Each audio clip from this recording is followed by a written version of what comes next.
בבל, שם ישבנו גם בכינו בזוכרנו את ציון, על ערבים בתוכה תלינו כנורותינו, כי שם שלונו שובנו דברי שיר ותוללנו שמחה.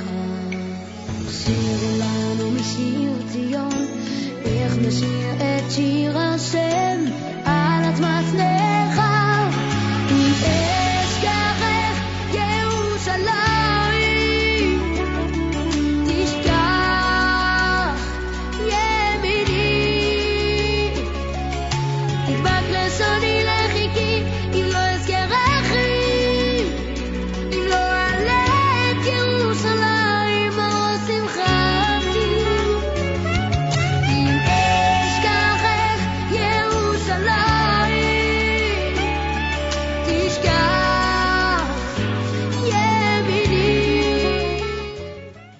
Birshot Moraï Rabotai, avec la permission d'Hachem, mesdames et messieurs, aujourd'hui nous sommes dans la semaine de la paracha de Korah. Korah, c'était un monsieur, la Torah nous raconte, vous savez très bien que tout ce que la Torah nous raconte, c'est c'est pas des histoires, c'est des histoires que pour nous remettre un peu un peu dans le bon chemin. Ce cours de Torah, je le fais. Je viens de 2 enterrements, malheureusement, que Dieu vous en préserve, de monsieur Moshe Biton, on l'appelle Moïse Biton, du Sentier, et Arthur Daon, à la Vachalom, que Dieu repose leur âme en paix. Donc ce cours de Torah, il soit à leur mémoire. Souvent, je vous explique que lorsque la Torah elle nous raconte des histoires, c'est pas des histoires à mettre de côté, ou une histoire comme les histoires qu'on entend. Non, c'est des histoires qu'il y a beaucoup de choses à apprendre de ces histoires. C'est des histoires qui nous concernent. Par exemple, la Torah, elle parle d'un monsieur qui était a priori tzaddik. Il était honnête. Il était de la tribu de Lévi. Il était Menosher Aaron, c'est-à-dire parmi ceux qui levaient l'arche de l'alliance. Vous savez que l'arche de l'alliance, personne ne pouvait la toucher. Et celui qui touche l'arche de l'alliance, il meurt. Alors pour vraiment la toucher, pour le lever surtout, il faut être un homme très pieux et très saint. Et Korah, c'était de l'autre côté, c'était un homme très pieux et très saint. Mais de l'autre côté, Korah, il était archi-milliardaire. Presque toute la richesse mondiale, le quart de la richesse mondiale, il était entre ses mains. Hachamim ils disent, si je ne me trompe pas, il avait presque 300 chameaux uniquement qui portaient les clés de ses coffres. Alors imaginez-vous combien de milliers de coffres il avait à cette époque. Et toute cette richesse-là, il l'a trouvée. Vous savez que lorsqu'il y avait la famine en Égypte, Yosef Hatzadik, c'était lui qui gérait ces années-là d'abondance, et c'est lui qui a géré les années de la famine. Et c'était lui qui vendait le blé du monde entier. Ils sont venus acheter le blé. Et tout cet argent-là, colossal qu'il a ramassé pour le pharaon, ça a été caché dans le désert. Et une partie a été trouvée. Et Yosef, il a caché ses trésors dans 3 endroits différents. Et Korah était parmi le privilégié qui a trouvé une grotte où il y avait caché cet argent-là. Et il est devenu milliardaire. Donc, pour vous dire que malgré sa richesse, il était un homme pieux. C'est-à-dire que l'argent, on ne l'a pas rendu faux. L'argent ne l'a pas rendu faux. Bon. Alors, à Botaï, la Torah nous raconte que malheureusement, à un moment donné, cet argent, il l'a rendu fou. Et non, après, il a commencé à aller d'après ses yeux. Après, il a commencé à chercher des choses qui ne le regardaient pas. Il a commencé après à trafiquer, à inventer des choses et des histoires sur Moshe, sur Aaron. Il a même protesté contre Moshe et Aaron. Mais qui êtes-vous? Toi, tu es un roi. Toi, tu es le grand-père. Mais qui vous a mis dans la matit nas'ou al-Kadashem? Pourquoi vous dirigez tout ce peuple juif et qui vous a mis? il a réuni avec son argent, il a réuni le monde entier contre eux, à tel point il a réussi à séduire même les gens pieux, même les gens qui étaient proches de Moshe Rabbeinu, il les a détournés. Incroyable, incroyable, il a réussi. Pour vous dire, l'argent fait la force. Pour vous dire, quelqu'un qui a l'argent, il peut acheter le monde entier avec l'argent. De l'autre côté, moi je connais quelqu'un qui a de l'argent, même les rois, ils viennent chez lui, parce qu'il est très riche, il est plus riche qu'eux. Il est tellement très riche que même les rois et les présidents, il l'invite et il lui met le tapis rouge à ces riches-là pour qu'ils viennent visiter leur pays, parce qu'ils sont riches. Et vous savez très bien que de l'autre côté, la chokhma, celui qui est intelligent, un rab, un tzaddik, aussi, il peut acheter le monde entier avec sa chokhma, son intelligence. Regardez Rabbi Shimon Bar Yochai alav shalom. Jusqu'à maintenant, on parle de lui. On ne parle pas de ses milliards, on parle de sa chokhma. La différence entre le riche et le tzaddik, c'est que le riche, il peut acheter ce qu'il veut pendant sa vie. Une fois qu'il est mort, il est mort. Alors que le tzaddik, pendant sa vie, il peut faire n'importe quoi. Tout le monde l'écoute et il peut faire des merveilles, il fait des miracles. Et même après sa mort, tout le monde parle de lui. C'est ça la différence entre le tzaddik et le riche. Et voilà, mes amis, Korah, la Torah nous raconte qu'il a réussi à détourner tout le monde et à la fin, il a été puni. La terre, elle s'est ouverte, elle a englouti Korah et tous ceux qui étaient avec lui, et le monde entier a vu que la sincérité de Moshe Rabbeinu, que Moshe Rabbeinu c'était un tzaddik, le vrai tzaddik, et que Korah, tout ce qu'il a dit, il a uniquement inventé tout ce qu'il a inventé. Et c'est ce que Moshe Rabbeinu il a dit à Korah. Si Hachem m'a envoyé, alors c'est moi qui vais être puni. Mais si Hachem m'a envoyé, alors toi tu vas être puni. Et quelle punition? La terre va s'ouvrir et va t'engloutir. Toi et toute ta famille avec toi. Et si Hachem m'a pas envoyé, alors donc toi tu as raison, et alors Hachem me punira. Alors on va voir. Et effectivement, le monde entier a vu que Moshe, il avait raison. Maintenant, mes amis, on va essayer de comprendre qu'est-ce qui s'est passé exactement avec Korah. Qu'est-ce qui s'est passé exactement avec Korah? Alors, vous savez que la paracha de la semaine dernière, c'est la paracha des Meraglim. Ces espions que Moshe a envoyés en Israël pour espionner Israël et qui sont retournés, ils ont critiqué Israël, ils ont été punis. Parce qu'Israël, on ne la critique pas. Celui qui n'aime pas Israël, qui ne la critique pas. Il y a beaucoup des riches qui disent ah Israël c'est pas bon, moi je préfère l'Amérique, moi je préfère la France. Ils peuvent rester en France s'ils veulent. Ils peuvent rester en Amérique s'ils veulent.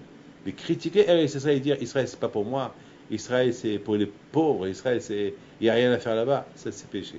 Ah Israël c'est que pour le tourisme. Il y a beaucoup de gens malheureusement ils veulent uniquement être enterrés en Israël, mais ils ne veulent pas vivre en Israël, ils veulent être uniquement enterrés en Israël. Israël, ce n'est pas un lieu d'enterrement, ce n'est pas un cimetière Israël. Israël, c'est pour les vivants, pas pour les morts. Alors, c'est pas celui qui n'aime pas Israël, c'est pas la peine de laisser un testament, je vais être enterré en Israël, s'il n'a jamais aimé. Ça, c'est grave, c'est très grave. Il faut vraiment l'aimer, Israël. C'est vrai, peut-être tu ne peux pas travailler, tu n'as pas de parnassa, c'est dur pour toi, le climat peut-être, ou bien tes enfants ne sont pas mariés, ou tu as un problème, on comprend. Mais pas arriver à la critiquer. Tu ne peux pas arriver à la critiquer, tu ne peux pas. Quelqu'un cette semaine, il m'a raconté une histoire. Et ça va vous faire rire cette histoire. Il m'a dit que il y avait un monsieur, il m'a dit comment on peut reconnaître les juifs français en Israël. Ouais, tu vois des juifs, tu as plein, Israël, il y a plein de juifs, mais comment tu peux reconnaître un français parmi tous les Israéliens qui sont là-bas? Il dit que les Français, ils marchent un peu tordus. Ils marchent un peu les bras en bas. Alors j'ai écouté ça, j'ai regardé, je dis pourquoi tu dis ça?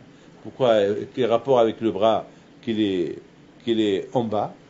Elle me dit parce qu'ils ont tellement de problèmes et chaque fois qu'ils vont chez un rabbin pour leur raconter leurs problèmes, le rabbin leur tape sur le dos et dit ça va y aller. Alors à force de recevoir les coups sur le bras, ils ont le bras tordu, ils ont le bras à cause d'entendre ça va y aller. J'ai commencé à le regarder. J'ai dit c'est une blague. Mais si ça ne va pas pour eux là-bas, C'est pas parce que Eretz Israël ne peut pas leur fournir ce qu'ils ont besoin. C'est parce qu'il dit Rabbi Shimon Bar Yochai que Eretz Israël, on acquiert Israël avec souffrance. Eretz Israël, c'est la souffrance. Il dit Rabbi Shimon Bar Yochai 3 choses on achète avec souffrance. La Torah. C'est pas tout le monde qui a accès à étudier la Torah. Tout le temps, on nous dit, lorsqu'on propose à quelqu'un d'étudier la Torah, il dit j'ai pas le temps, j'ai pas le temps, j'ai pas le temps.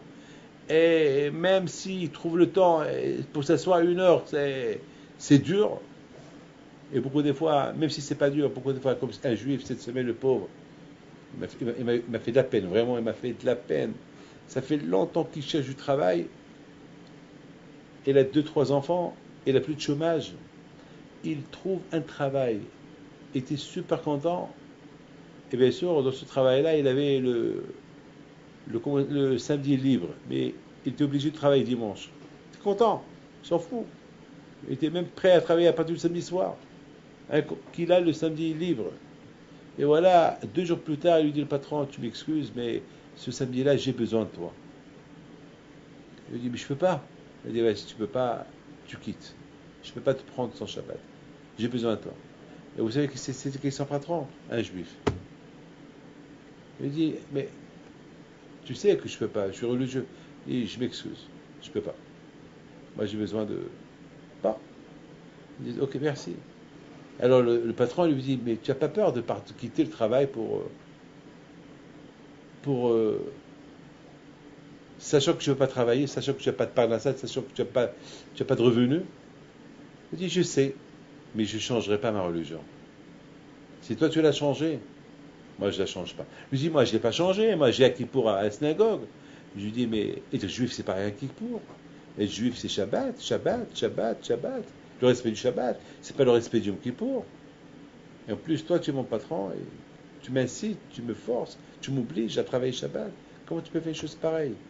Je dis, bon, et Achoya, tu n'es pas content, je ne peux rien faire pour toi. Je peux rien. Bon, le pauvre, il a quitté, il était heureux, et il est venu chez moi, il m'a dit, Rabbi David, encore une fois, je veux une bracha pour que je trouve un travail. Vous voyez que la religion, c'est la souffrance. Mais sachez une chose, ce matin j'étais à 2 enterrements. Est-ce que le riche, il prend avec lui l'argent? Qu'est-ce qu'il prend avec lui, le riche? Rien du tout. Tout ce qu'il a travaillé pendant toute sa vie, ça reste là. Tout reste là. Rien, il ne prend rien du tout avec lui. Ce qu'il prend avec lui, c'est ces souffrances qu'il a souffert dans ce monde-là, pour respecter la religion. C'est ce qu'il prend avec lui. Parce que n'oubliez pas, ce monde c'est de passage. On est limité dans la vie. Là-haut, c'est la vie éternelle. Donc au moins, on va pas s'ennuyer là-haut. Cette vie éternelle, il faut qu'il y ait quelque chose qu'on va faire là-haut.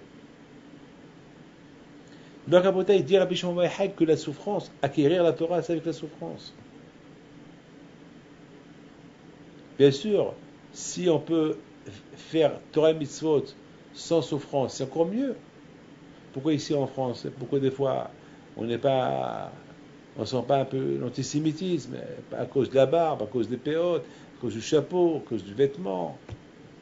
On sort avec une kippa dans la tête, on pointe sur nous. Des fois on pointe sur nous, combien de fois?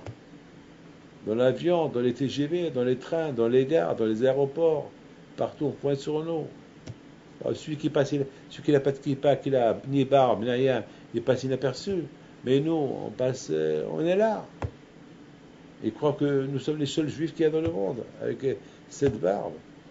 Il y avait une fois, j'étais à l'aéroport, il y a quelqu'un qui me dit, vous êtes le seul juif dans cet aéroport, vous n'avez pas peur? J'ai eu trempé. Je ne suis pas le seul. Je lui ai dit, il y a plein de juifs ici, et je les connais. Il m'a dit, mais non, mais ils ne sont pas barbus. J'ai dit, ils ne sont pas barbus, mais ça ne veut pas dire qu'ils ne sont pas juifs. Voilà, celui-là c'est un juif, et celui-là c'est un juif, et celui-là c'est un juif, et celui-là c'est un juif. Je les connais. Je dis, n'oubliez pas, on est ici, on voyage tous en Israël, et c'est Al-An. Mais tout ça c'est des juifs qui voyagent en Israël. Je dis, oui. Et pourquoi ils n'ont pas de kippa? Ils n'ont pas de kippa, mais ils sont juifs.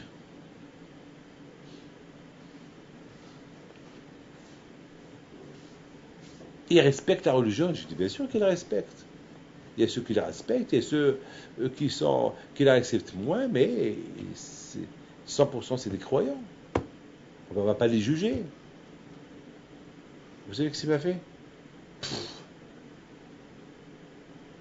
Lorsqu'il a vu qu'il n'y avait que des juifs qui attendaient le vol, voilà comment c'était sans. Bon, il ne sait pas le pauvre. Après, je l'ai pris de côté. J'ai pu savoir ce geste-là que tu as fait, pourquoi? Parce que on a trop entendu du mal. Je dis, c'est du mal que vous avez entendu, mais c'est pas vrai. C'est pas vrai. Du mal, on peut toujours, c'est la médisance, on peut parler toujours du mal sur quelqu'un, mais si vous le connaissez, c'est comme ça. Lorsqu'on ne connaît pas quelqu'un, on peut dire n'importe quoi sur lui, mais si vous voyez comment on vit, c'est. Je lui dis, tu sais, je vais vous dire quelque chose. Vous n'êtes pas juif. Il me dit non, je ne suis pas juif. Je lui dis, sache une chose. Il est écrit dans la Torah, aime ton copain comme toi, Ani Hashem. Aime ton copain. Aime ton copain comme toi, c'est moi Hachem. Quel rapport? Je dis, aime ton copain comme moi, qui soit juif, qui n'est pas juif. Il faut l'aider, il faut l'aimer. Ani Hachem, parce que moi Hachem, c'est moi Dieu qui a créé tout le monde. C'est moi Hachem qui a créé les musulmans, c'est moi Hachem qui a créé les catholiques, c'est moi Hachem qui a créé les chinois, c'est moi Hachem qui a créé les japonais, c'est moi Hachem qui a créé les juifs, c'est moi Hachem qui a créé tout le monde. Je lui dis, tu sais, que lorsque les juifs, ils ont quitté l'Égypte, et que les Égyptiens, ils ont poursuivi les Juifs pour les ramener, et que la mer elle devait se renfermer sur les Égyptiens, les anges, ils ont voulu chanter.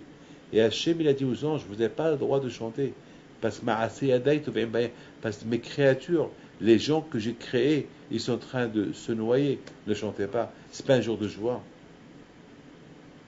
Vous voyez, mes amis, vous voyez, je lui dis, il faut le connaître pour savoir. Vous savez, il faut le connaître. C'est pas, on peut dire n'importe quoi sur n'importe qui, mais il faut le connaître.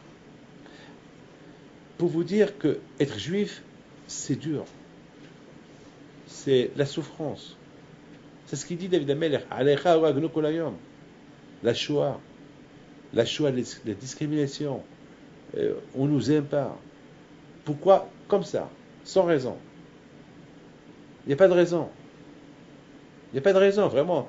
Une fois, j'ai vu dans le Time, un des livres, un des revues, il y avait là-bas des statistiques, l'antisémitisme, vraiment sans raison. Sans raison. Une fois, ils ont demandé à un Chinois, mais pourquoi tu ne fais pas les Juifs? Il dit, je ne sais pas. Il ne sait pas. Il ne sait pas. Une fois, c'est quelqu'un qui. Il ne sait pas. Il n'a pas de raison pourquoi. Donc, c'est ça. Donc, il dit à Bishon Mavahai, acquérir, faire respecter la Torah, ou être simplement juif, c'est de la souffrance. Et avoir le monde futur, le paradis, aussi c'est la souffrance. Vous savez, tout à l'heure, lorsque j'étais à la morgue, j'étais parmi ceux qui ont lavé le corps d'Arthur Daon, le pauvre. C'était un monsieur qui était grand de taille, très fort. Il pesait peut-être 150, 60, 200 kilos. Très grand de taille. Ce monsieur-là, il avait le cancer il y a 20 ans. Il avait une maladie grave. Il devait mourir. Et à la fin, le bon Dieu, on s'est rencontrés à Essaouira, à la Hilula de Rabbi Pinto. Et au départ, il ne voulait pas venir. Il est venu, on priait, il est venu, il a commencé à prier, on a prié pour lui. On lui a dit, si Dieu veut l'année prochaine, tu sois là, guéri.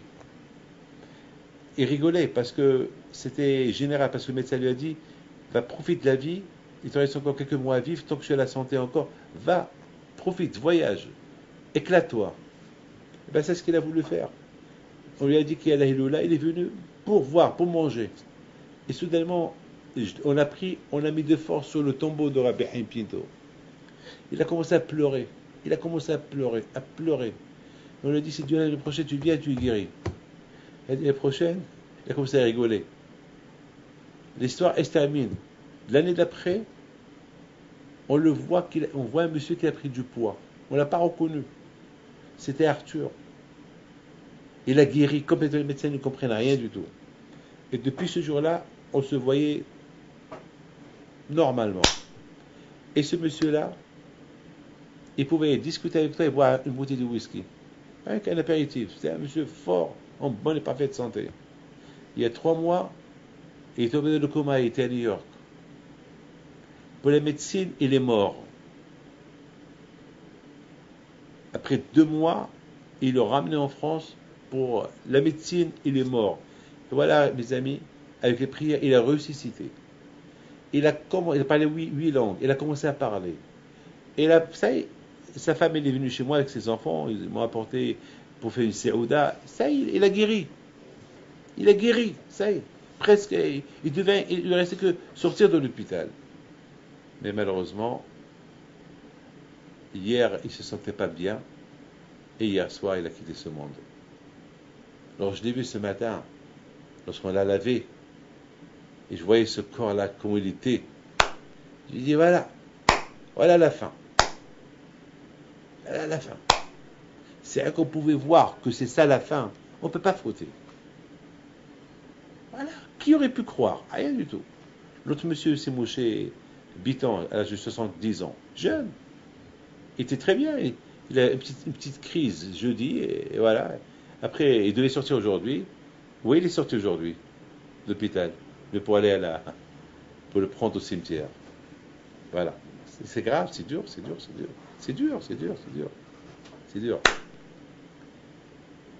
Avoir le mérite d'être à Gan Eden, il faut avoir le zéro, le mérite.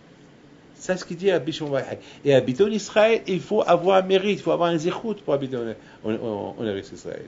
C'est pas tout le monde qui a le mérite d'habiter en Eretz Israël. Et si tu as le mérite, il faut le mériter. Ça veut dire, ça peut être avec souffrance. Il ne faut pas croire qu'Israël c'est un lieu comment ça s'appelle, de refuge. Il y a beaucoup de gens qui sont au chômage ici, disent, bon, je suis au chômage, je veux partir en Israël. Non. C'est partir en Israël, tu es au chômage, je veux partir en Israël, mais pour habiter. Parce que si tu penses que là-bas tu vas avoir tout le bonheur, si tu te trompes, il se peut que tu vas l'avoir, il se peut que tu ne vas pas l'avoir. Et si tu ne l'as pas, il faut l'accepter. Donc mes amis, ça c'est la paracha de la semaine dernière.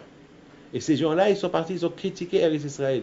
Au lieu qu'ils viennent et dire des bonnes choses. Et en plus, vous savez ce qu'ils ont fait? En plus, ils apportent les fruits d'Israël, et ils disent à Moshe, Vezeperia, voilà le fruit d'Eretz Israël. Ça veut dire qu'ils ont apporté des beaux fruits d'Eretz Israël. Ça veut dire que si les fruits ils sont bons, ça veut dire que tout est bon. Ça veut dire qu'au niveau matériel, tout est bon. Mais eux, ils ont commencé à inventer des critiques. Hachem les a punis. Maintenant, je vous pose une question. À la fin de la paracha, écoutez bien, la fin de la paracha de Shelach Lecha, là-bas la Torah, elle parle qu'il faut avoir le tzitzit. Il faut porter le talit. C'est le bar mitzvah, on met au hatat bar mitzvah le tzitzit. Tzitzit, tfilin. Maintenant, écoutez bien ce que je vais vous dire. Quelle est la raison pourquoi Hachem il veut qu'on porte les tzitzit? Quelle est la raison? Parce que il y a 613 mitzvot. Il y a 613 lois. Alors, tzitzit, si on calcule tzitzit, c'est 600. C'est le chiffre 600. Tav, c'est 400. 2 fois Tzadé, c'est 180. Et 2 fois Yud, c'est 600. Tzitzit. Alors, on ajoute les 5 nœuds. Il y a 5 nœuds. Et on ajoute les 8 fils, ptilin. 5 et 8, ça fait combien? 13. Donc, 613 mitzvot. Donc la Torah dit itemoto, parce que le juif il a l'obligation de faire les 613 mitzvot et on ne peut pas tous les faire. On ne peut pas les faire. Pourquoi on ne peut pas les faire? Justement parce que c'est impossible de faire à la fois 613. On peut faire je sais pas, l'océan mitzvah qu'elle arrive, tu l'as fait, mais tu ne peux pas faire 613 mitzvot à la fois.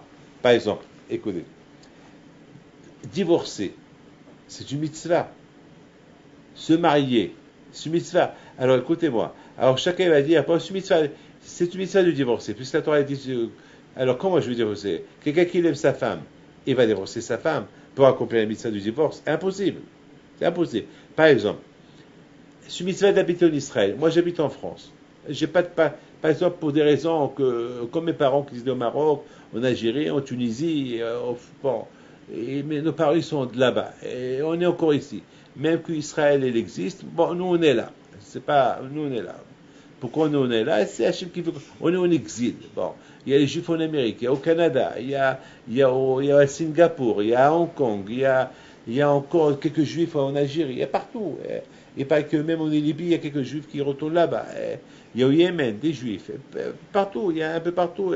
Aujourd'hui, le monde il est ouvert. Maintenant, les Juifs ils retournent en Roumanie, en Bulgarie, ils partent un peu. Il paraît même en Afghanistan, il y a encore un Juif qui vit là-bas. Et il paraît aussi qu'en Irak, il y a encore là-bas quelques Juifs. Donc vous voyez, on est un peu partout. On est en exil. On est un peu partout. Maintenant, il y a d'un côté, il y a 613 mitzvot qu'on doit faire. Maintenant, comment je vais faire ces 613 mitzvot? Dis-moi comment je vais les faire. Il y a la mitzvah d'habiter en Israël. Il y a la mitzvah de construire le Beth Amikdash. On n'a pas de Beth Amikdash. Il y a les mitzvot des korbanot, des sacrifices. Il n'y a pas de sacrifice. Il y a la mitzvah de faire les bikurim qu'on apporte au Kohen. Les premiers prémices qu'on apporte chaque Sukkot au temple. Il n'y a pas de temple. Il n'y a pas de bikurim. Alors comment on va faire? Ça veut dire que moi, David Pinto, ni moi, ni ceux qui habitent en Israël, on ne peut jamais faire les 613 mitzvot. Jamais on peut les faire. Et surtout nous qu'on habite en France, on ne peut jamais faire les 613 mitzvot. Impossible. Super. HaKadosh Baruch Hu, il a été très intelligent. Il nous a donné une mitzvah, laquelle, elle s'appelle tzitzit, des fils. Voilà, cela. Et Hachem, il veut que item auto, ou sraltem va'asitem. Hachem, il dit, lorsque vous voyez ce tzitzit-là, lorsque vous voyez ce tzitzit, ou item auto, lorsque vous allez les voir, alors vous allez vous souvenir qu'il y a 613 mitzvot. Et vous allez les faire. Comment je vais les faire? Voilà, je vois le tzitzit. Ah, tzitzit qui représente 613 mitzvot. Super. Ah, je vais les faire. Mais comment je vais les faire? Quoi, je vais divorcer? Quoi, comment? Et c'est impossible. Alors, il y a une solution. Laquelle? Mahshava tova mitztarefet ma'aseh. C'est quoi? Un homme, il pense faire une bonne action. Par exemple, un homme le soir, il dit, demain matin, je vais à la synagogue et je vais donner la charité, la tzedaka. Et malheureusement, le lendemain matin, il ne s'est pas levé. Il ne s'est pas réveillé parce que la montre, elle n'a pas sonné. On ne l'a pas réveillé. Waouh, je ne me suis pas levé, je n'ai pas fait. Il regrette, il a de la peine. Alors quand je lui dis, bon, puisque tu as de la peine, alors je considère comme si tu l'as fait. Alors maintenant, nous, on habite en France. On habite au Maroc, on habite en Algérie, on habite en Tunisie, on habite en Russie, on habite un peu partout dans le monde. Et on veut faire les mitzvot, mais on n'arrive pas, on n'a pas les moyens pour les faire, parce qu'on ne peut pas les faire, parce que le matzav, la situation ne nous permet pas de les faire. Je veux accomplir les messages du divorce, mais je ne veux pas divorcer, j'ai ma femme, je ne veux pas la divorcer. Alors quand je lui dis, puisque tu veux vraiment accomplir cette mitzvot-là, et tu ne veux pas les faire à cause des situations où tu te trouves, alors je considère comme si tu les as fait. C'est beau, hein? Mais il ne faut pas rigoler avec le bon Dieu. Hachem, il sait, parce qu'il faut montrer quelque part une souffrance. Ah, dommage, j'ai envie de faire, je n'arrive pas à faire. Quand je lui dis, il voit ton cœur, il voit que bébé, tu veux faire. Quand je lui dis, bon, je considère comme si tu as fait. Donc, tzitzit, quelque part, il peut nous mettre dans une situation comme si on a fait les 613 mitzvot, sans les faire. Mais bien sûr, si on peut faire et on ne le fait pas, c'est pas considéré comme si tu les as fait. Non. Uniquement si vraiment tu es anous. Vraiment, tu peux pas. C'est impossible de la faire. Alors quand je lui dis, bon, puis tu as pas. Par exemple, malheureusement, ces 4 juifs qui sont morts dans l'avion Air France en venant du Brésil à Paris. Et les pauvres, ces gens-là, les pauvres, ils sont morts d'une manière catastrophique, pas naturelle, tragique. Alors quoi, on ne sait même pas, ils n'ont même pas trouvé les corps de tous ces gens-là, les pauvres. Et 220 personnes, les pauvres, on ne sait même pas où ils sont. Ils ont trouvé 70, 80, c'est tout, je ne sais pas combien ils ont trouvé. Où ils sont peut-être entre les bouches des requins, je ne sais pas. Les pauvres. Bien sûr, Akadosh Baruch Hu, ils considèrent comme s'ils sont morts et enterrés. Parce qu'ils n'ont pas cherché cette mort tragique. Cette mort, elle est venue comme ça, ma'atullah. C'est Hachem qui a voulu qu'il meure cette mort tragique. Ils l'ont pas choisi. Alors, Akadosh Baruch Hu considère comme s'ils sont morts et enterrés dans une kébora, dans un enterrement religieux. Voyez, Rabotai, les Meraglim, ils ont critiqué Eretz Israël. Ils ont critiqué Israël, ces touristes-là, ces espions, ils sont partis espionner Israël pour voir pour préparer l'entrée de tout le peuple d'Israël en Israël. Et malheureusement, ils l'ont critiqué. C'est une bêtise qu'ils ont fait. Donc le produit les a punis. Vous avez critiqué, ils sont morts d'une mort pas naturelle. Dans une épidémie, après tous ceux qui les ont supportés, ils ne sont pas entrés en Israël. C'était leurs enfants qui sont entrés en Israël. Alors Akadosh Baruch Hu, il a voulu. Alors, ma question était, pourquoi la Torah elle a écrit la paracha de Katshema, du Tzitzit, de la paracha de Shlach Lecha, de la paracha des espions? Pourquoi? Eh bien justement, la Torah est venue nous enseigner un enseignement extraordinaire. La Torah est venue nous enseigner, vous voyez que Eretz Israël, elle fait partie des 613 mitzvot. Que lorsqu'on parle de 613 mitzvot, il y a peut-être une centaine ou plus de 100 mitzvot qui sont liés avec la terre de Eretz Israël. Que ça veut dire que si on critique Eretz Israël, c'est comme si on n'a pas fait ces 100 mitzvot qui sont liés avec Eretz Israël. Et si on n'a pas fait ces 100 mitzvot qui sont liés avec Eretz Israël, comme si on n'a fait aucune mitzvot, comme si on renie l'existence de Dieu. Parce que Dieu il a donné 613 mitzvot, et moi je sais que les mitzvot qui sont liés, uniquement les mitzvot qui sont pas liés avec Eretz Israël. Parce que puisque voilà, ils ont critiqué Eretz Israël, ils ne veulent pas rentrer. Le fait qu'ils disent qu'ils ne veulent pas rentrer, c'est qu'ils ne veulent pas les faire. C'est grave ça. C'est-à-dire que maintenant, Akadosh Baruch Hu nous a donné un ordre que tzitzit, il y a 613 mitzvot dans les tzitzit, et parmi les 613 mitzvot qu'il y a dans les tzitzit, il y a aussi l'amour de Eretz Israël. L'amour des mitzvot qui lie le juif avec Eretz Israël. Aujourd'hui, on n'a pas de Beit HaMikdash, aujourd'hui, on n'a pas de temple. On n'a pas aujourd'hui la même obligation d'habiter en Israël comme avant. Parce qu'il n'y a pas de mitzvot aujourd'hui, mais on est en exil. Mais le fait qu'on a l'amour de Eretz Israël, et le fait qu'on prie à Hachem qui nous apporte Mashiach, qui nous prend en Eretz Israël, qui nous libère, et que là-bas on puisse faire les mitzvot, alors qu'il accomplit comme si on habite en Eretz Israël, et comme si il y a le Beit HaMikdash, et comme si il y a les mitzvot qui sont là, et on les fait. Moi, mes amis, j'ai dit à quelqu'un hier, qui est venu chez moi, qui veut retourner d'Israël en France. Il y a 2 ans, je l'avais dit ne va pas. Parce qu'il voulait partir uniquement parce qu'il a perdu son travail ici, il n'a plus rien à faire. Et je lui ai dit, écoute, tu veux partir en Israël, prépare ta aliyah. Prépare, ne t'en vas pas comme ça. Parce que j'ai peur que tu vas aller là-bas, tu vas perdre tout ce que tu as, et après tu vas démoraliser toute ta famille, et après tu vas commencer à critiquer Israël. Alors, va prépare-toi. Non, je vais aller. Et hier, il est venu, il fallait voir comment il critiquait. Il fallait voir. J'ai dit, mais je t'avais dit, mais tu n'as pas le droit. Je ne vois même pas si le bon Dieu va t'aider ici, en France. Tu es retourné, toi et toute ta famille. Je ne sais pas s'il va t'aider, parce que regarde ce qui sort de ta bouche. Tu n'as pas le droit de critiquer. Il y a des gens qui sont morts pour l'amour de Eretz Israël. Regarde la Torah nous parle. Ceux qui l'ont critiqué, quelle punition ils ont eu. Et Eretz Israël, maintenant on comprend pourquoi dans cette paracha de Eretz Israël, la Torah nous parle des tzitzit, parce que le tzitzit représente 613 mitzvot.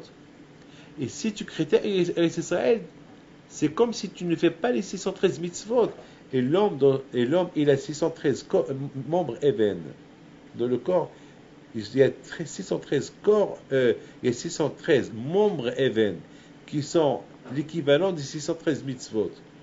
Ça veut dire que le juif, il a l'obligation de faire les 613 mitzvot,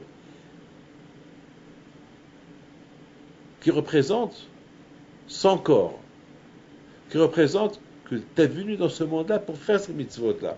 C'est ça ton tachlis, c'est ça ton but. Ton but, c'est pas aller s'éclater, utiliser, manger, dormir et faire ce que tu veux. Non, ton but dans ce monde-là, c'est vraiment de respecter les 613 mitzvot. Et la Torah, elle nous parle, justement, la Torah, elle nous parle de ces mitzvot-là. Des 613 mitzvot qui sont liés avec Eretz Israël. Que critiquer Eretz Israël, quand ils ont fait ces exploitateurs, c'est comme si tu déformes toute la Torah, tu bafoues la Torah. Et tu n'as pas le droit.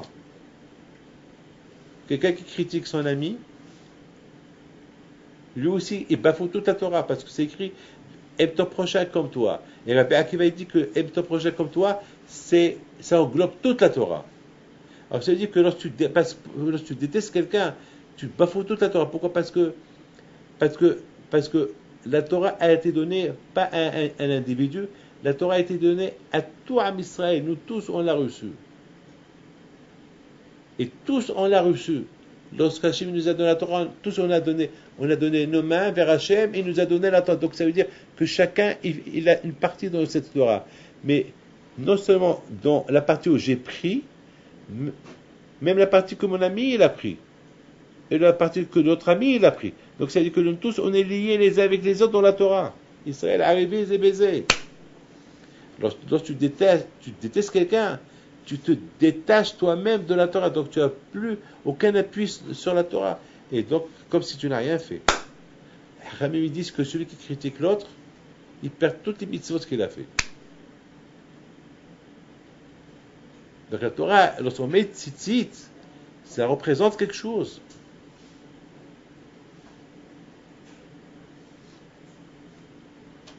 Donc, Yad Shema, on dit, Vishinatam levanecha, vidibata bam. Il faut enseigner la Torah à tes enfants. Mais non seulement il faut enseigner la Torah à tes enfants, il faut aussi l'étudier. Il y a beaucoup de gens qui disent je vais prendre un rabbin qui va enseigner la Torah, lui il va en vacances. Non, alors vous savez que l'enfant, c'est l'image de son père. Ce que le père il fait, l'enfant, comme hier. Il y a une femme qui vient chez moi, elle pleure. Son fils, il a 15 ans. Il fait des bêtises sur Facebook tout le temps, sur Internet. Elle me dit, Rabbi David, c'est fini, j'ai perdu un enfant. Je dis parce que il voit son père toute la journée sur Internet. Alors qu'est-ce qu'il fait lui aussi? Dès qu'il vient de l'école, il s'occupe plus de ses devoirs, il est sur Internet. Voilà. Au lieu qu'il voit son père faire des tilas, faire Bekat Amazon, mettre qui passe sur la tête, il voit son père sur Internet. Mettons le fils, il va des bêtises. Mettons les parents, ils ne savent plus quoi faire, ils ne savent plus où s'en aller. Ils sont dans un état grave. C'est écrit Vishinatam le banech, on sait la Torah tes enfants. Vidi bata bam. Après, en plus, il faut les. C'est pas dire à ton fils, il faut étudier, il faut faire Shabbat, lui il ne fait pas Shabbat. Il faut faire Mitzvah, lui il ne met pas Mitzvah. Non. Vidi bata bam. Bam, c'est les initiales de quoi? Bar mitzvah. Bam. Vidi bata bam, c'est les initiales de bar mitzvah. Pour que ce garçon, si Dieu un jour il soit bar mitzvah, bar mitzvah, pour qu'il soit, si Dieu un jour bar mitzvah, il faut qu'il voit son père étudier la Torah. Il faut qu'il voit son père mettre tefillin, son père aller à la synagogue Shabbat. Mais s'il voit son père, il s'éclate au lit, nage, il dort. Voilà, il dort, il ronfle. Et l'enfant, il se réveille le matin, le Shabbat. Qu'est-ce qu'il va faire? Ou il va allumer l'Internet ou la télévision, il va dormir. Ben, qui s'est fait? Le père va se réveiller, il va dire à son fils, lève-toi à la synagogue. Et toi, papa? Ah, moi, je suis fatigué, je travaille toute la semaine. Et moi, je n'ai pas travaillé toute la semaine, je n'étais pas à l'école. Il faut que le père il soit un exemple pour son fils. C'est vrai, toute la semaine tu as travaillé, toute la semaine tu es crevé, tu es fatigué. Shabbat, tu ne travailles pas, Shabbat tu vas à la synagogue. tu écoutes un cours de Torah, tu vas, l'après-midi tu retournes, tu prends tes enfants. C'est ça l'éducation des enfants. Vishinantam le banecha, tu enseignes à tes enfants. Vidi bataba, mais c'est pas un enseignement général. Il faut toi aussi tu étudies. Comme ça, il deviendra ton image. Bam, bam mitzvah. Il deviendra ton image, comme toi. Bam, bam mitzvah. J'étais à une bam mitzvah il y a quelques temps. Et j'ai commencé à rigoler tout seul. Parce que j'ai vu que le père, il ne savait même pas comment mettre des tefilines. Et il dit à son fils qui vient de mettre la mitzvah, dis-moi, Thierry, comment tu fais? Parce que, il dit, comment tu fais? Il dit, papa, je ne connais pas, tu m'apprends. Il lui dit, j'ai oublié, ça fait 40 ans que je ne les ai pas mis. Alors, je regardais, j'ai eu de la peine. Alors, j'étais chez lui, je l'ai aidé pour les mettre. Je lui dis, j'espère que tu n'as pas fait l'investissement pour rien, parce que tu as dépensé au moins des centaines de milliers d'euros pour cette bar mitzvah totale, pour une soirée. À quoi sert? À quoi sert? C'est quoi? C'est pas un anniversaire. C'est quoi? C'est quoi? Il faut que ton fils soit ton image. Mais je crois qu'il va être une belle image. Comme toi, je ne sais pas les mettre, aussi dans 40 ans, il ne va pas savoir les mettre, les tefilines. Mais commence à mettre de maintenant, apprends que tu mets, comme tu les apprenez les deux. On va faire la bar mitzvah tous les deux maintenant. La semaine dernière à New York, j'ai vu une chose super. J'ai fait un cours de Torah, et soudainement, il y a un monsieur qui vient chez moi. Il me dit, j'ai 60 ans, et je me trouve à la synagogue, et ça m'a rappelé, alors j'ai fait la bar mitzvah il y a 50 ans. Je lui dis, alors, depuis la bar mitzvah, tu n'as pas mis de tefilin? Il m'a dit non, je ne sais pas mis. Ah, vite, il est descendu en bas, les amis. Lorsqu'il est remonté me voir après, il m'a dit, je me sens bien, je me sens juif. Il dit, mais tu es juif. Je lui dis, mais tu es juif, c'est toi. Pourquoi? Je dis, tu te sens bien. Eh ben, si tu nous aurais mis pendant 50 ans, ben, chaque matin tu te remets. Moi, je lui dis, moi, David Pinto, moi, chaque matin, je me sens à merveille lorsque je mets les tefilines. Je me sens comme un poids qui est sorti de mon cœur. Je me sens détendu. Je me sens que j'étais à côté d'Hachem, à côté de Dieu. Je me sens bien, bien, bien. Et c'est ça la bataille. Lorsqu'on met tefilin avec le tzitzit, on englobe les 613 mitzvot avec soi. Parce que n'oubliez pas une chose. On peut être au Maroc. On peut être là où on est dans le monde. Et c'est impossible de faire les 613 mitzvot. Impossible. Impossible. Mais il y a des gens qui vivent toute une vie, ils font toutes les mitzvot, mais ils ne peuvent pas faire toutes les mitzvot. Impossible. Même si on dit que les juifs, on est liés les uns avec les autres, ce que moi je peux pas faire, lui il peut faire, il y a des mitzvot qu'aucun juif ne peut faire. Lesquels? Par exemple, construire le Beth Amikdash. On ne peut pas construire. Faire les sacrifices. On ne peut pas les faire. Il y a plein de mitzvot qu'on ne peut pas faire parce qu'on n'est pas en Israël, on n'a pas le Mashiach, on n'est pas au Beth Amikdash. On n'est pas. Alors on ne peut pas les faire. Alors on peut jamais faire les 613 mitzvot. Alors il y a deux solutions. L'étude de la Torah. Zot la Torah la Ola, la Minha, les Zba. Lorsqu'on étudie la Torah, c'est considéré comme si on fait les mitzvot. Donc, par exemple, je lis la mitzvah de Beth Amikdash, je me considère comme si tu as construit Beth Amikdash. Ou bien, lorsqu'on met le tzitzit, et le tzitzit qui représente les 613 mitzvot, je les vois et j'ai de la peine que je ne peux pas les faire. Parce que c'est impossible. Alors je me considère comme si tu les as fait. Et pourquoi la Torah nous apporte cette mitzvah de tzitzit, de la paracha, de Shelach Lecha, pour nous dire, tu vois, si tu critiques Israël, jamais tu pourras faire les 613 mitzvot. Pourquoi? Parce que puisque tu n'aimes pas Israël, jamais on va considérer comme si tu as fait les 613 mitzvot. Parce que l'amour d'Israël, tous les mitzvot qui sont liés avec Israël, ils sont liés dans les mitzvot. Alors si tu n'es pas Israël, tu la critiques, tu ne veux pas y aller là-bas, donc jamais tu pourras faire les 613 mitzvot. C'est pour cela que nous met en garde dans la paracha de Shelach Lecha. Parce que Israël, c'est très dur, Israël. La parnassa, la sécurité, c'est dur. Donc on peut dire, ouais, c'est la sécurité, ouais, c'est dur, ouais, il n'y a rien à faire là-bas, ouais, toujours, ouais. Ça va, c'est vrai, tu peux avoir mille raisons. Mais ne critique pas. Ferme ta bouche. Ferme la boca. Il faut fermer la bouche. Shut your mouth. Ferme la bouche, ne parle pas. Tu as des raisons parce que tu peux inciter d'autres personnes à être comme toi. Alors tout le monde a commencé à critiquer. Ferme ta bouche, c'est tout.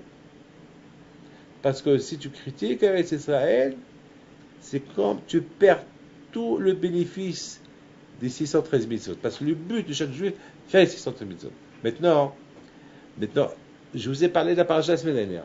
Maintenant, quelle est la connexion avec la paracha de cette semaine? Oh, la paracha de cette semaine, c'est Korah. Et Hachamim disent que Korah, il a rigolé sur les tzitzit. Il a un peu rigolé. Il a un peu rigolé. Maintenant, la question qu'on va essayer de comprendre, comment Korah, qui était tzaddik, Korah qui portait le Aaron, Korah qui était super tzaddik, comment on peut imaginer que Korah, il rigole, il a commencé à rigoler sur la mitzvah de tzitzit. Et non seulement il a commencé à rigoler sur la mitzvah de tzitzit, il a commencé aussi à rigoler sur Moshe, sur Aaron, sur tout le monde. Pourquoi? Et en plus, il dit à Moshe et Aaron, la matitnas, pourquoi vous êtes en train de se donner des titres de roi, de président, vous êtes en train de vous donner des titres sur le peuple juif. En plus, tout le peuple juif, c'est un peuple saint. C'est vous qui n'êtes pas. C'est-à-dire, on vous exclut. Vous n'êtes pas des saints. Vous imaginez Korah qui dit ça à Moshe et Aaron, que vous n'êtes pas des saints. Nous, les saints, vous n'êtes pas saints. Vous imaginez comment il est arrivé à ça? Comment? Écoutez bien. Dans la paracha de Ve'alotra, là-bas c'est écrit que Moshe, lorsqu'il a inauguré le tabernacle, c'est écrit dans la Torah que tous les chefs de tribus, ils ont apporté un sacrifice pour inaugurer le Mishkan, pour inaugurer le tabernacle. Chaque tribu, Réhouben, Shimon, Lévi, Yehuda, non pas Lévi, chaque tribu, ils ont apporté un sacrifice. Chaque tribu qui représente toute sa tribu, un cadeau à Hachem, un sacrifice. Tout le monde était invité. Aaron, la tribu d'Aaron n'ont pas été invités. Et Aaron, il avait de la peine. D'Aaron, il avait de la peine. Pourquoi tous les chefs de tribu, ils ont apporté, et moi qui est le chef de la tribu, parce qu'Aaron c'était le chef de la tribu de Lévi, ou mon frère Moshe, ou même un membre de ma famille, on n'a pas été invité pour apporter le sacrifice, pour inaugurer le temple. Il a eu de la peine. Moi, je vous pose une question. Pourquoi il a eu de la peine? C'est la volonté d'Hachem. Est-ce qu'on peut contester la volonté d'Hachem? Hachem, il veut que tel et tel apportent des sacrifices, pas toi. Pourquoi pas toi? Parce qu'il a ses raisons. Ou bien parce que toi, tu as assez. Attends, n'oubliez pas qu'Aaron était le grand prêtre. N'oubliez pas que Moshe était le roi. Alors que ça ne te suffit pas. Tu veux encore ça? Attends, laisse un peu pour les autres quelque chose. Ma question, elle est, je ne comprends pas. Pourquoi Aaron, il a eu de la peine parce qu'il n'a pas été invité? Tu n'as pas été invité, parce que c'est la volonté d'Hachem. Tu n'as pas été invité parce que tu as assez. D'ailleurs, beaucoup de commentaires posent cette question. Tu as assez de travail dans le temple, puisque personne n'a. Pour une fois que ces chefs de tribu, ils apportent un sacrifice, tu es jaloux d'eux? C'est quoi? Mais qu'est-ce que t'as? Je ne comprends pas, pourquoi? Vous savez, la bouteille, c'est vrai, c'est une belle question. Deux belles questions. Écoutez bien, c'est écrit dans Pirkei Avot que Aaron était Ohev Shalom, Ve'odev Shalom. Il adorait la paix. Ohev, c'est écrit, il l'aimait. Lorsqu'il y avait deux personnes qui se détestent, il leur fait la paix.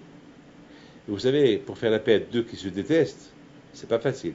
Combien de fois, moi, j'ai reçu des injures, des claques, des insultes, parce que je me suis mêlé à faire la paix entre deux. Et de quoi tu te mets? Qui tu es? Papa. Attends, mais tu te vois, mais qui tu es toi? Ouais, tu te prends pour Abraham Pinto, mais toi tu es Boileau, mais moi je te connais. Des hontes, des hontes. Et parfois, je maintiens pression et j'ai réussi à la fin de leur faire la paix et me disent après merci. J'ai reçu des insultes cette semaine à cause d'une fille qu'elle a 30 ans, qu'elle est enceinte, elle n'est pas mariée, et toute sa famille lui ont dit d'enlever le bébé. J'étais le seul à lui dire n'enlève pas le bébé, c'est un crime, c'est péché. C'est péché, le bon Dieu t'a donné un bébé, qui te dit que tu vas avoir un autre bébé, et en plus c'est un bébé, c'est après 3 mois, comment? Non, non, c'est pas 3 mois que je suis enceinte, à peine c'est 1 mois et demi, un mois et demi, c'est un embryon vivant. Tu n'as pas le droit, c'est 45 jours, tu peux pas. Haram. Il me dit, mais je suis enceinte d'un goy. Et alors? Je sais, bon, mais toi tu es enceinte, même un goy, même un non-juif, il n'a pas le droit d'avorter. Mais c'est péché. Tu as fait une bêtise, tu es enceinte d'un qui n'est pas juif, bon, mais c'est un bébé, tu n'as pas le droit de le tuer, il faut le garder. Mais mes parents ils ne veulent pas, ils ont honte, je m'en fous qu'ils ont honte. Après les parents ils m'ont appelé, ils m'ont incendié au téléphone.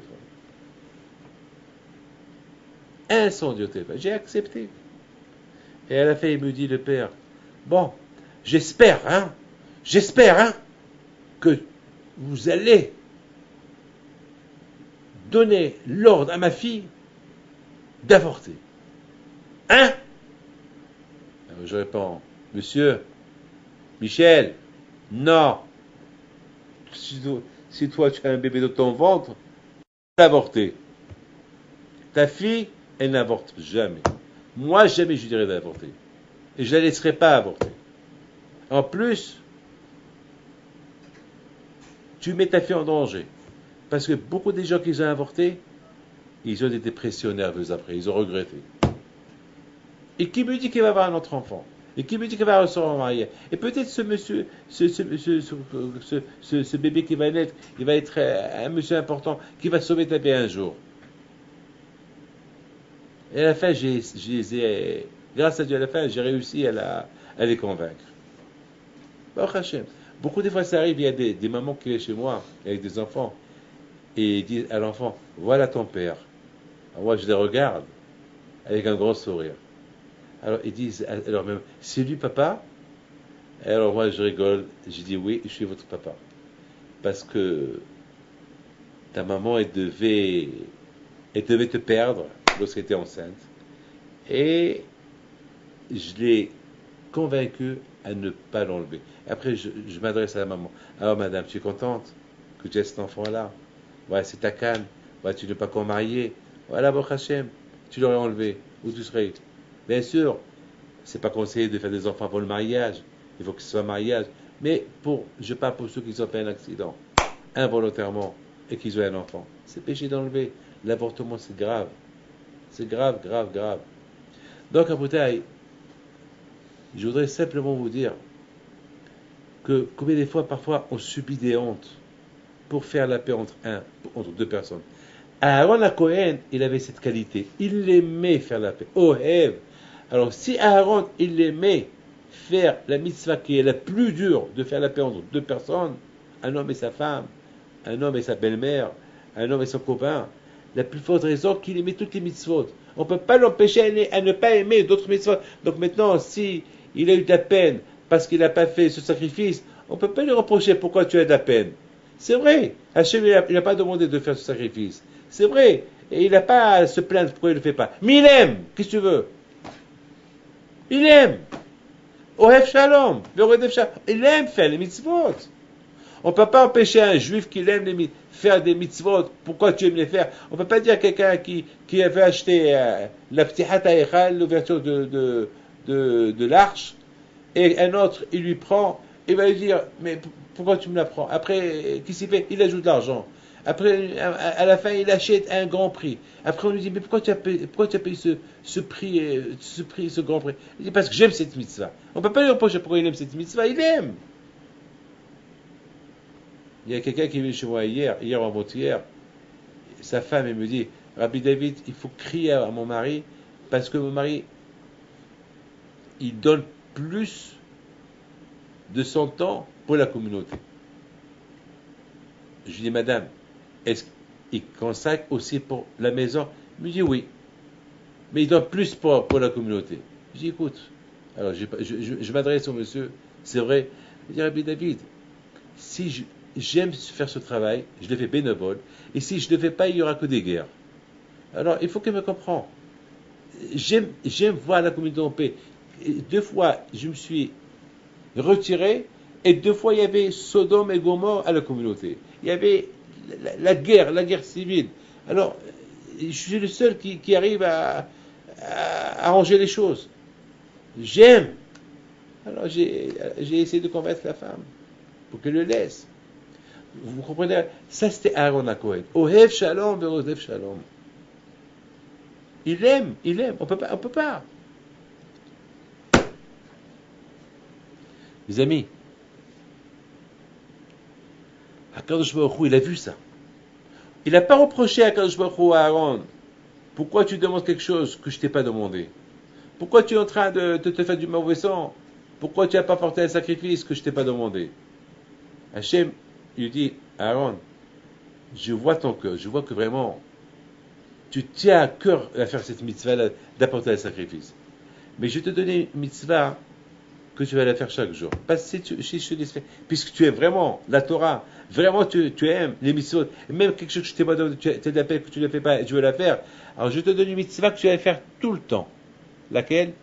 Allumer la menorah au Beth Amikdash chaque jour, matin et soir.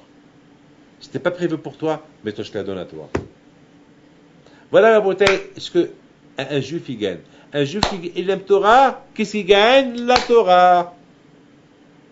Un homme qui aime faire la tzedaka, qu'est-ce qu'il gagne? Hachem il fait avec lui la tzedaka. Voilà.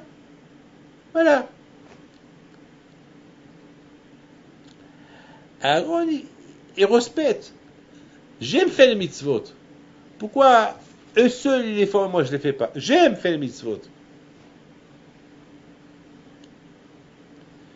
Un homme il doit montrer la volonté qu'il aime faire les choses. C'est pas ça. Je savais, j'aime. Montre-moi que tu aimes. Il y a beaucoup de gens qui viennent à la synagogue en retard, beaucoup en retard, et ils disent, j'adore venir prier. Qu'est-ce que tu adores venir? Tu viens toujours à la fin de la synagogue. Tu adores venir parler plutôt, pas prier. Parce que si tu aimes venir prier, tu serais venu depuis le début. On ne joue pas avec le bon Dieu. J'adore venir prier. Parce que quand je vois oui, c'est dans ton cœur que tu adores ou tu n'adores pas. Parce que mais tu adores. Parce que c'est un mensonge là. J'adore venir, j'adore faire la tzedaka, j'adore étudier. Qu'est-ce que tu adores? Montre-toi. Lorsque tu dis j'aime faire ça, montre que tu aimes faire ça. Et lorsque tu n'arrives pas à la faire, tu regrettes pourquoi tu ne peux pas la faire. Allez, montre. Vous savez, mes amis, je termine avec une phrase. Combien des gens, ils aiment vraiment faire Torah Mitzvot? C'est pas tout le monde, hein.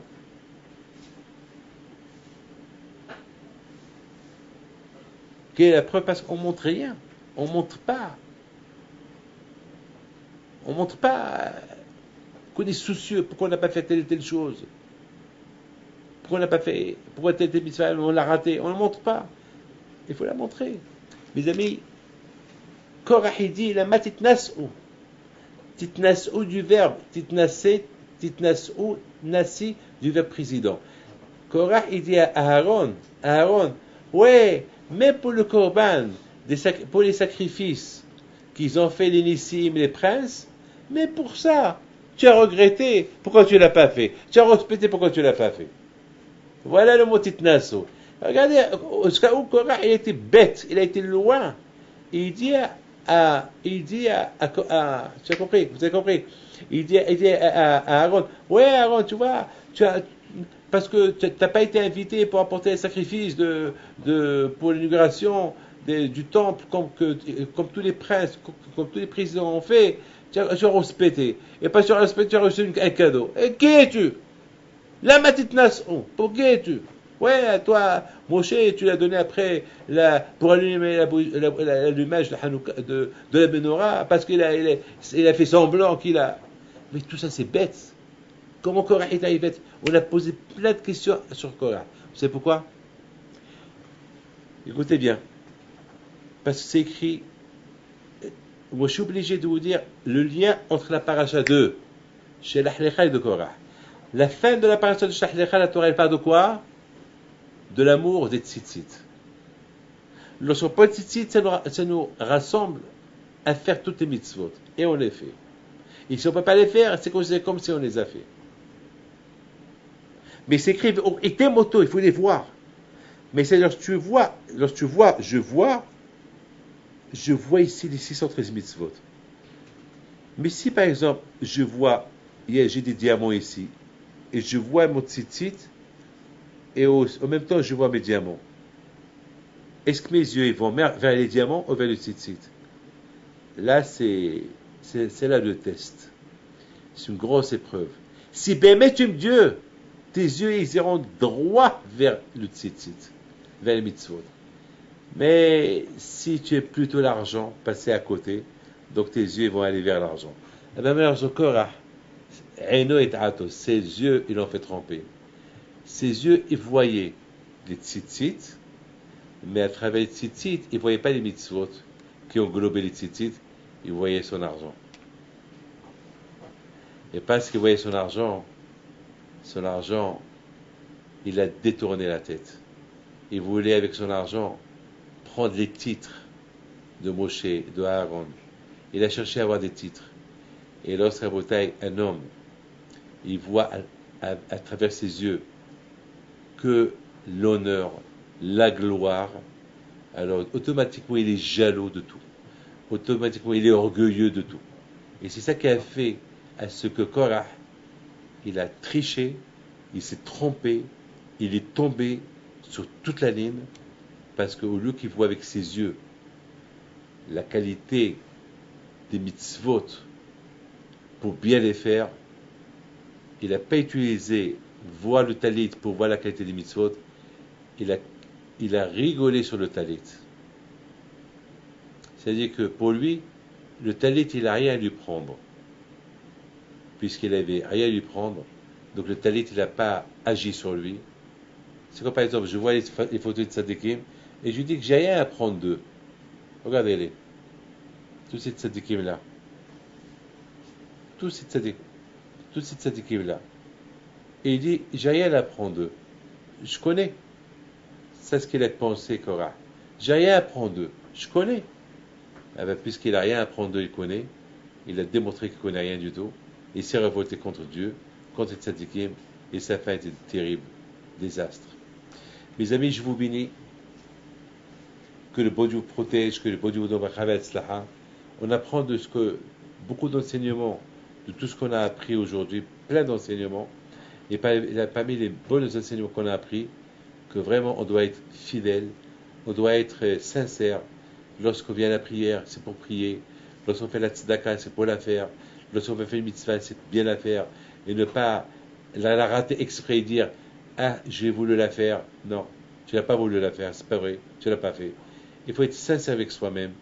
Et la Torah nous donne un enseignement, un conseil, que tu ne connais rien du tout. Le contraire, ces mitzvot, les tzitzit, ils te rappellent à faire les mitzvot. Et ne pas dire que le tzitzit, il me rappelle rien du tout. Si tu dis que les tzitzit ne te rappellent rien du tout, donc tu vas agir comme Korah et tu finiras mal. Mais si tu vois les tzitzit, et à travers les tzitzit, et tes motos sera un thème, si tu vois combien tu es loin des mitzvot, et dommage que je ne peux pas les faire, et je voudrais bien les faire, alors là, quand je te protège, là, Hachem va t'aider à ce que tes yeux ne vont jamais se tromper. Tu verras que des bonnes choses avec tes yeux. Mais ces yeux-là qui voient à travers les tzitzit, les 613 mitzvot, Hachem va t'aider à voir que des bons yeux à travers tes yeux. Mais si tu ne fais pas attention avec tes yeux, et tu dis, j'ai rien à prendre des tzitzit, alors tu vas voir que des choses mauvaises, négatives, et ta fin, et la fin ne sera pas bonne.